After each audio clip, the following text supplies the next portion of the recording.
Pro and anti-trade lobbyists have been fighting each other for years, if not decades. And whilst we're fighting each other, we are aiding and abetting the criminal syndicates. So I initiated the idea of having pro and anti-trade lobbyists come together, sit in a room and thrash things out in the hope that we could reach a middle ground in order to save our rhinos from possible extinction in the next decade or two. Two of the members, 50%, were strongly pro-trade. Two of us are strongly anti-trade.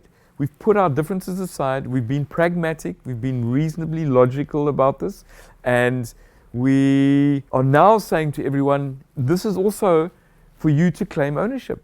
Make additions, make amendments, let's look at it. It's a starting point, that's all it is, and it recognizes everyone and it recognizes all initiatives. That's the breakthrough, that we all agree to work together and to present a united front, and secondly, to amend the plan as circumstances change. So, big issue from today was mixed messages must go. We must be behind one policy. The plan is necessary because if we keep doing what we're doing today, there's only one group of people who are smiling and who will win, and that's the criminal syndicates.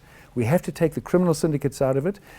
We have to do that through eliminating the market on the one side and putting a whole lot of initiatives into Africa which make rhinos secure.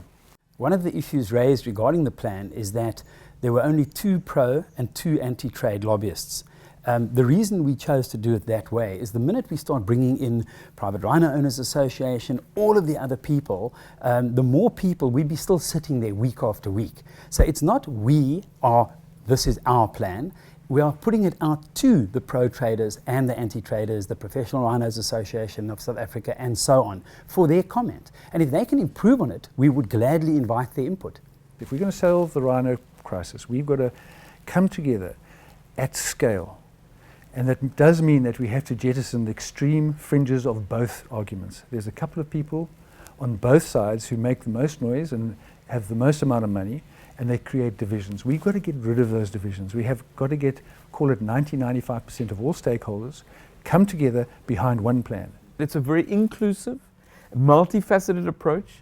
My point number one was to recognize all and every initiative that has taken place, and it is taking place. I'm very much in favor of the sustainable utilization of any natural resource. And in fact, I would consider myself as quite a radical supporter of the trade in rhino horn. I would go as far as saying that I would like to see rhinos being farmed and actively to market rhino horn.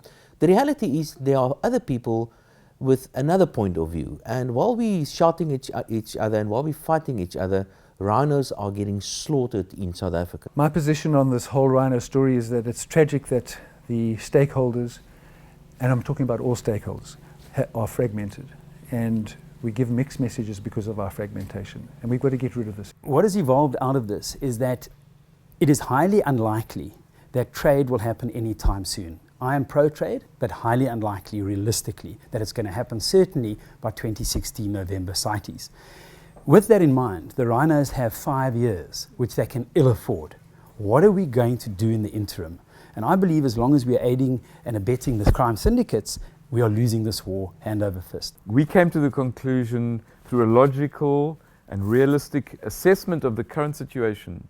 And if you do that, it's very clear that CITES voting in favor of trade is highly unlikely. That's based on inconclusive economic modeling, it's based on the current regulations which state no trade, and it's based on the voting patterns. And the plan does exactly that. By coming together at scale, jettisoning our extremes, we will be able to initiate a whole lot of initiatives, and the most important part of it, we need to have a tourism conservation fund, which is well underway, and that tourism conservation fund will provide a lot of the money which is needed to help put these initiatives in place. The amount of revenue potentially that could be generated could literally amount to billions.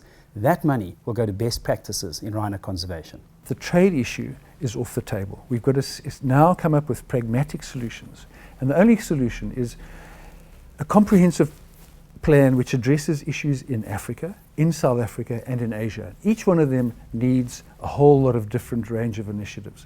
The Asian one is a clear demand reduction campaign, but that can only work if there's no mixed messages coming out of Africa.